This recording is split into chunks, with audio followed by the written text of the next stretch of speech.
In this video, I'm going to show you 5 Photoshop tools every designer needs to know. I believe these tools would help you improve and also make your workflow a lot faster. So without further ado, let's get into the video. So the first tool that we are going to be looking at is a remove tool. So let's get into Photoshop and then I'll show you how you can use it. So here we are in Photoshop, and here in our toolbar right here, you can see there are a bunch of tools that we have here, and I want you to note that you can always edit how you want these toolbars to look based on your workflow. So if you want to customize your toolbar and arrange it to your liking, what you can do now is you come to edit, then you come to toolbar. So once you click on toolbar, you can remove some stuff that you don't use. So some tools that you don't use, for example, this magnetic lasso tool, you can just take it out of it, so that if you right click here, you're not going to find it again. If you don't want to use any other tool, just take it out and put it right here, and it is not going to appear. So we are going to locate our remove tool, and here we have our remove tool right here. So now to remove it, or to make sure that it appears the way we want it to appear, I'm just going to click and then just drag it and take it out of that group, and then I'll leave it somewhere around here. So you are going to notice that our remove tool just came out just like this. So it's now over here. So what I'm going to do is I'm just going to click and drag it, and I want to put it under my brush tool. So I'm just going to look for my brush tool right here. So if I see the brush group, I'm just going to place it under that. So immediately you place it under the brush tool, it is going to appear right here.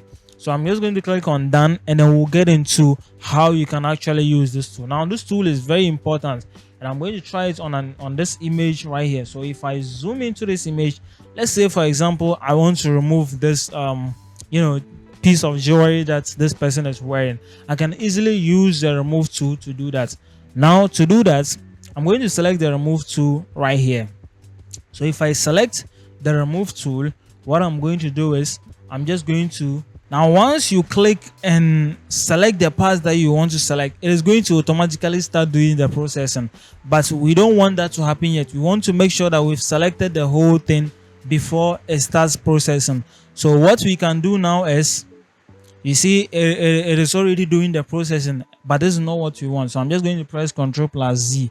So what I'm going to do is I'm going to come up here, and then I'm just going to click on remove after each stroke. So I'm going to disable that right there. So now when we paint and then we release our mouse, we are going to notice everything stays the same. So it's going to wait for you to finish selection before it starts processing. So I'm just going to select this whole area right here. Obviously it's not going to be perfect because it is AI, but it's worth a try, and it also helps when you have the right image to use. So once I'm done, I'm just going to click on enter. So it's going to start processing, and you can see it is removing that area right there. So you can see it has done a pretty good job at removing it. And the next thing that you can do is just paint over those areas that you don't need, and then what you are just going to do is paint over that side like I'm doing, paint right here, and then just press enter, just like what I've done right here. So everything is going to be processed, and it's going to remove it the way we want it.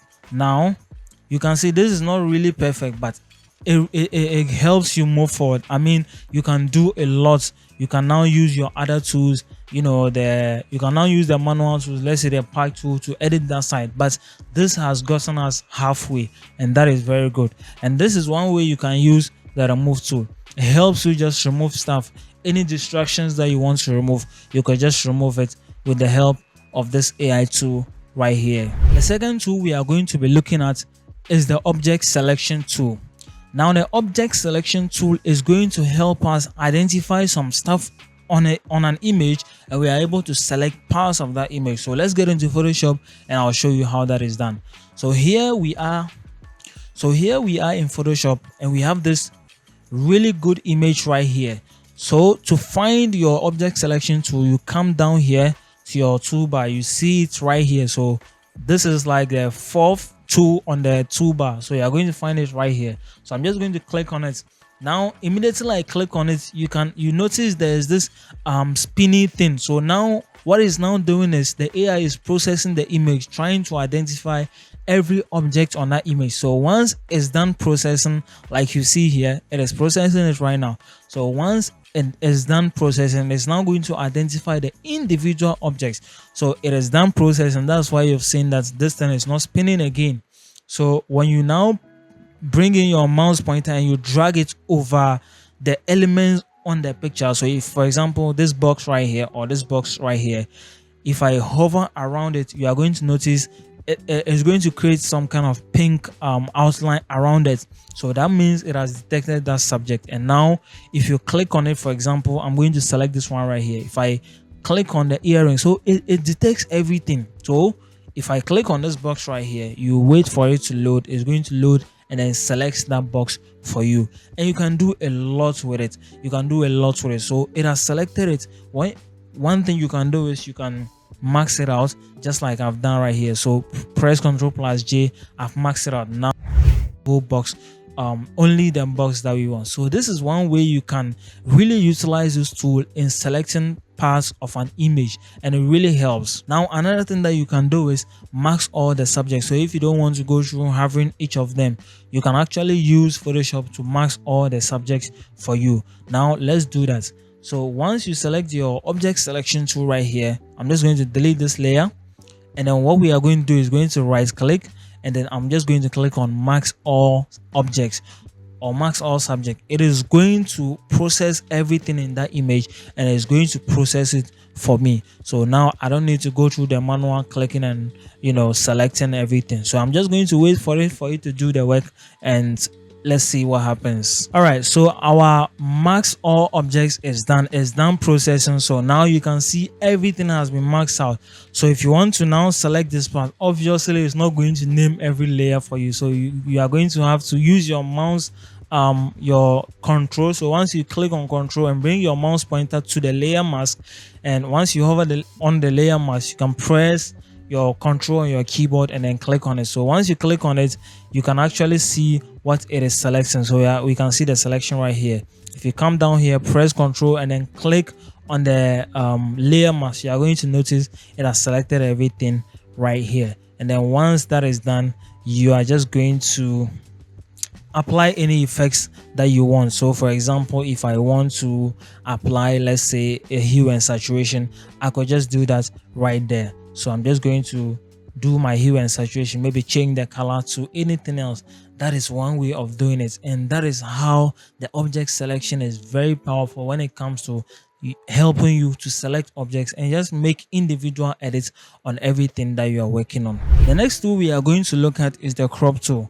Now the crop tool is a pretty common tool that everyone uses, but in this example we are going to explore how the crop tool can actually help us. So we have this picture right here, and we are going to use the crop tool to do something very good here. So I'm just going to click on my crop tool right here. Now the crop is pretty simple. Once you click on it, you can click and drag. It's going to give you the border that you are going to be cropping to. So let's say our size right here, we are cropping to 1:1 ratio. So that means a square. Now you can come here in this drop down menu, and then you can select any crop size that you want. So we have Photoshop preset crop sizes, which are also just normal in our everyday usage. So whether it's social media, whether it's for print, you can use the crop right here. But in this example, I'm going to actually crop it to a 16:9. Now 16:9 is just a wide screen, like a rectangle, really wide one.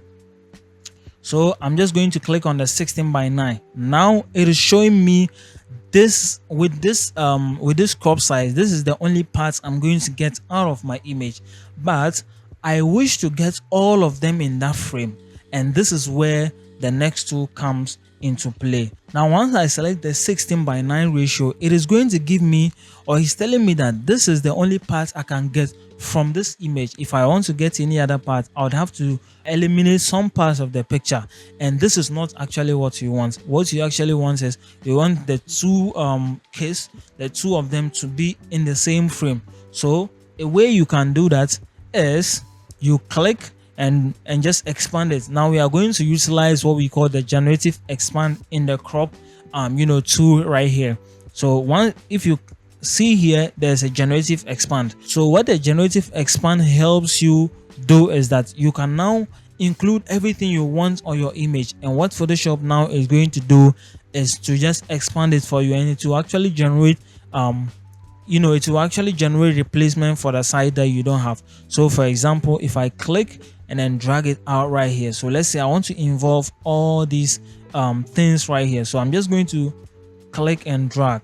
So now this empty spaces that we have, the spaces where the picture doesn't fill, the generative expand is going to help us fill in those areas. So once I click on generative expand and then I click on generate, it is going to start doing the whole processing thing, and you wait for it and it's going to give you options. So here we are. So this is the results that the generative expand gave us. And if you look through my properties here, you can see it actually gave me 3 results. So I can click on this. If I don't like the first one, I can actually click on this. I can also click on the next one to see if it doesn't give me the right thing.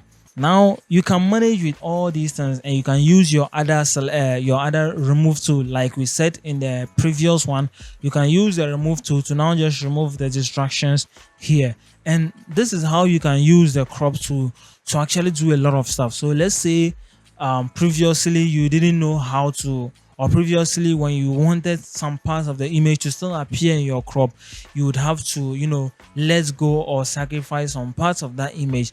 Now the generative expand in the crop tool makes it easier for you to actually just do whatever you want with your image. And this is how the crop tool is used. Now the next thing that we are going to look at is the text tool.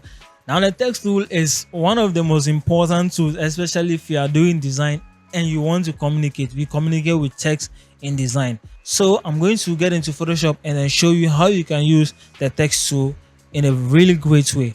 So here we are in Photoshop and we are still on this picture, and let's say I just want to add a few text. So what I'm going to do is I'm just going to click on my text tool and then I'm going to start typing. So let's say I'm typing having fun.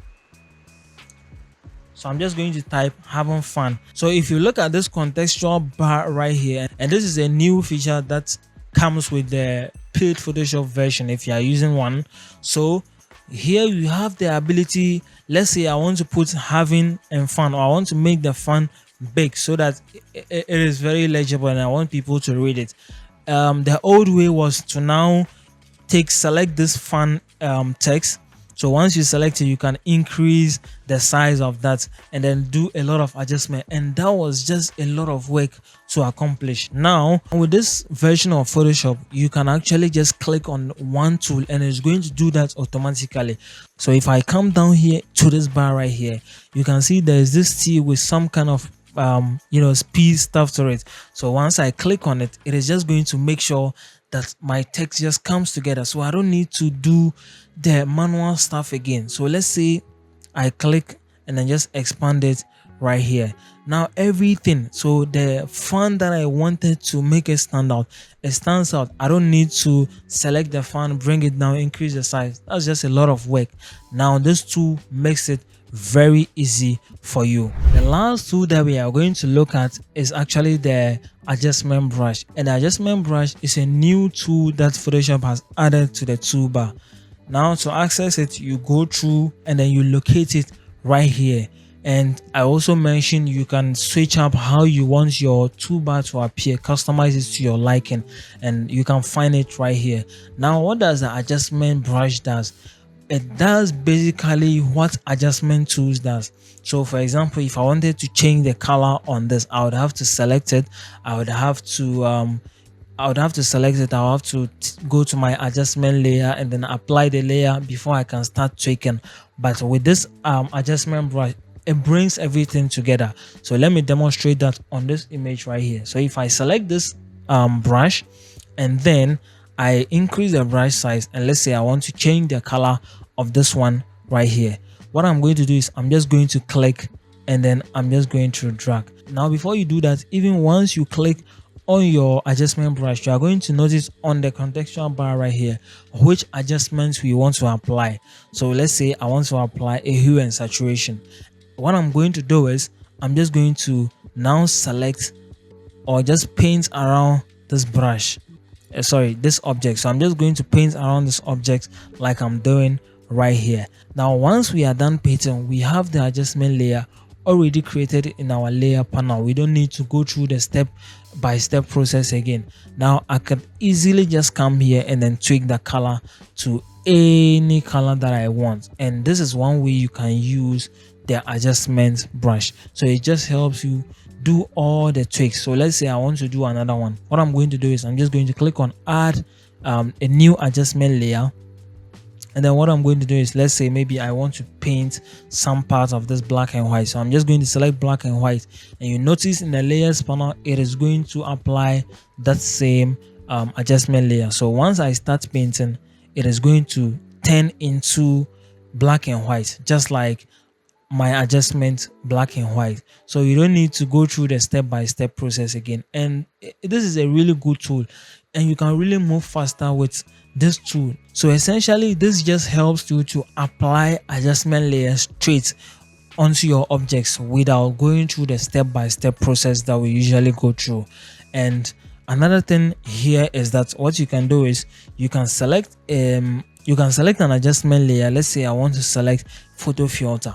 Now what I'm going to do is I'm just going to click on apply to object. So it is going to scan everything on my page right here. So once it is done scanning it, what I'm going to do is I'm just going to click on something. So I'm just going to select this layer right here, and it is going to apply to that that object. I don't need to select it, or I don't need to do the manual selection and the adjustment layer. All I need to do is select it. The AI is going to do everything for me. Now once my photo filter is done, you can see it is here, and I can do anything that I want with it. I can actually cool it, make it bluish and stuff like that. Now it is not going to be perfect, and you still need to do some adjustments to it, but basically this is how you can use these tools. And the tools that we've mentioned, the adjustment brush tool, the object selection brush, the crop, text tool, and all the tools that we've mentioned, they are all going to help you work faster. That is the goal